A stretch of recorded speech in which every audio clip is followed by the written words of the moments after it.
to support the platform just in case anything like this happens again, you can do it by way of PayPal, Patreon, Cash App, and also by the Anchor. And you can also further support the platform by way of going to the Teespring store or the shoe store that is located in the comment section below.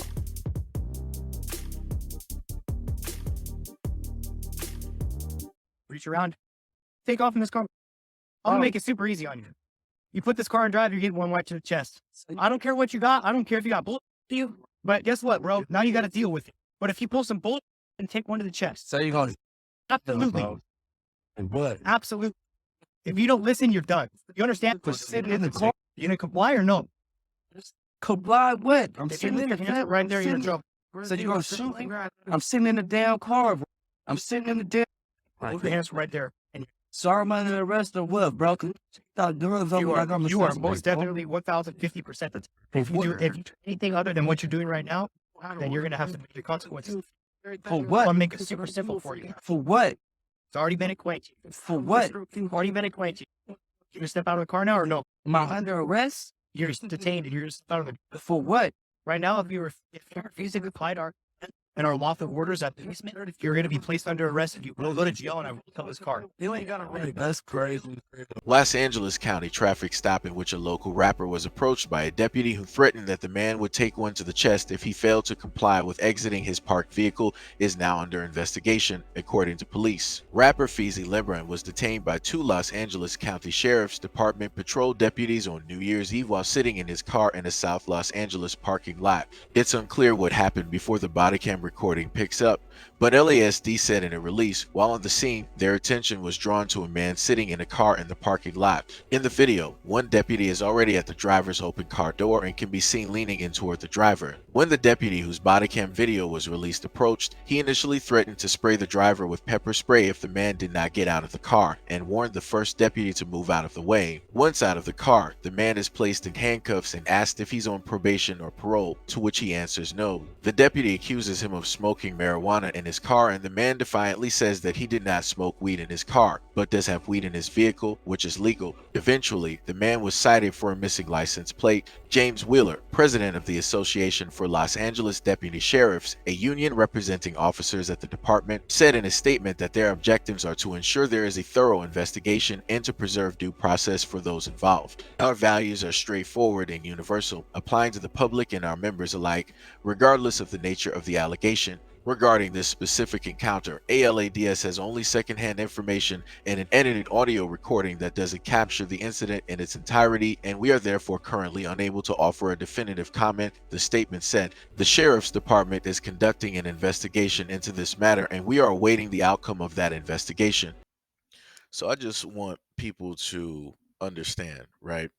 And this is what took place a different time during the day, right? The very first incident took place at night where he was in front of, well, in the parking lot of a dispensary, and he was just minding his own business. He wasn't causing no problems.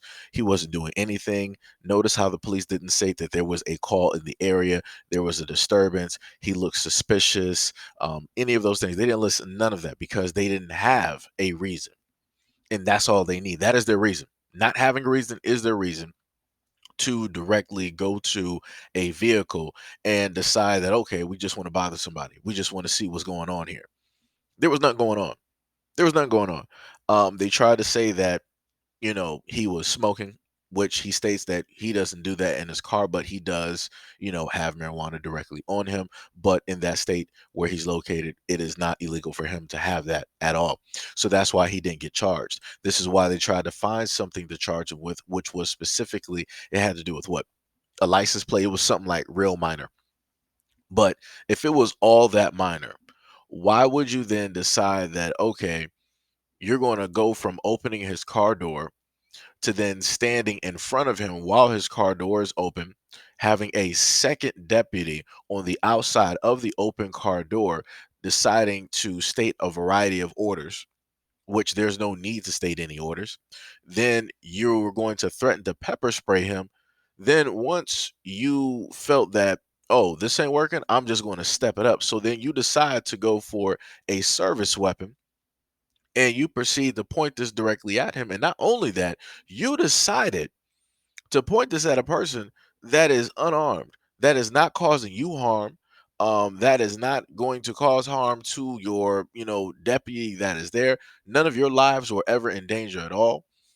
You were clear cut the aggressors in the situation. You didn't even find a weapon or anything like that directly on his person in order for you to try to give a justification as to why it is that you decided to come directly to his car and proceed to open his car door and threaten him with pepper spray, chemical agent. And then number two, escalating this along with the words verbal, um, to getting your service weapon and pointing it directly at him, threatening his life. For what reason? For what reason? Oh, I forgot. Because you say so. Because you say so. And this is the main thing, yet again, why it is the black community goes out in a protest. Because things like this continuously happen,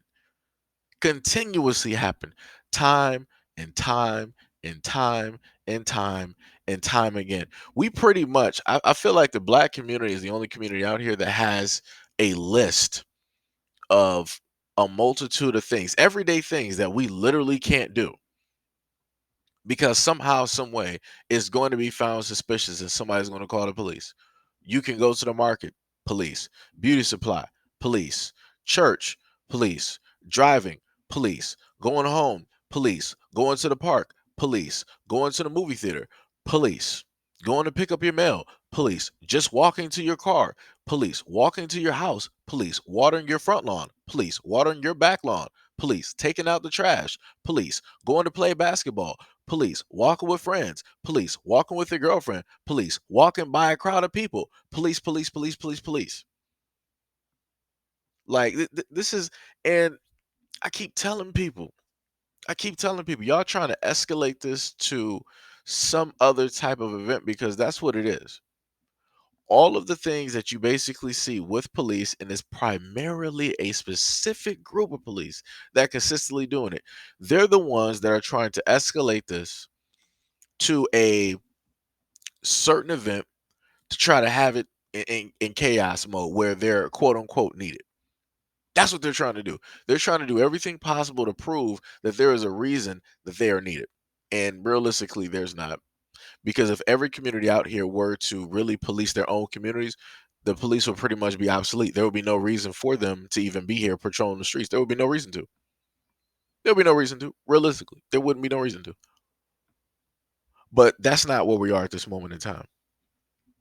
And the reason why we aren't there at that moment in time is due to the fact that if a community decides that they want to stand up and they want to patrol and they want to police their own people, now they really want to escalate things. Like, oh, okay, so what are you guys doing here? What is this group all about? We need to know all of your information. We need to know your identification. We need to know your names. Who are you connected to? What specific group is this? Who's in your group? How many people? What are the ages of the people in the group? Do these people live in the community? Does anybody have any warrants? Does anybody have this? Does anybody, like, they want to go through all of these things and they do this on purpose in order to initiate and to cause fear, in order to agitate and to cause an emotional response. So then they will have a justification for their response. Therefore, their actions are concluded as being right. But the main thing that I keep telling to the true Americans directly out here, the pilgrims, the pagans, the ones that quote unquote we founded this nation.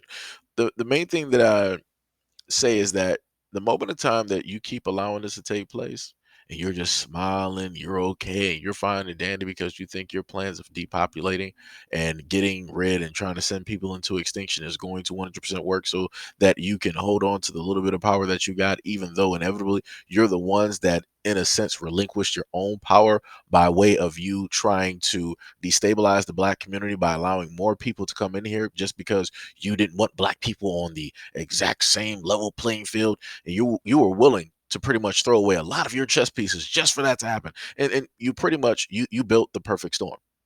So now you have to suffer the consequences of every single thing that you have allowed because you wanted to get one over on black people when realistically you got one over or two over directly on yourselves. So this is why you're destabilized. This is why your population is dwindling. This is why your birth rate is low. This is why you are suffering from so many illnesses and sicknesses. Um, this is why there's so much backlash around the world whenever you happen to show up.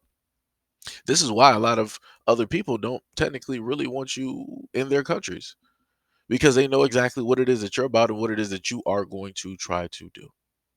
And you've shown that oh so well by doing the exact same thing that you're trying to do to everybody else on the black community. Because you feel that if it works on us, then it's for sure going to work on everybody else. Mm, ain't that something? Well, we'll see how well that plan basically goes for you, because you only got a few cards left. And the last card you're really not trying to play, because you know that's going to be the end of every single thing. And I mean everything. What I mean everything, I'm talking about the whole planet. And you ain't trying to play that card yet, because you think that you still have a sliver of hope that you can beat out whatever destiny that has already been destined for you. But even the Flash has found out quite a few times that you can't even outrun death. So good luck, Barry.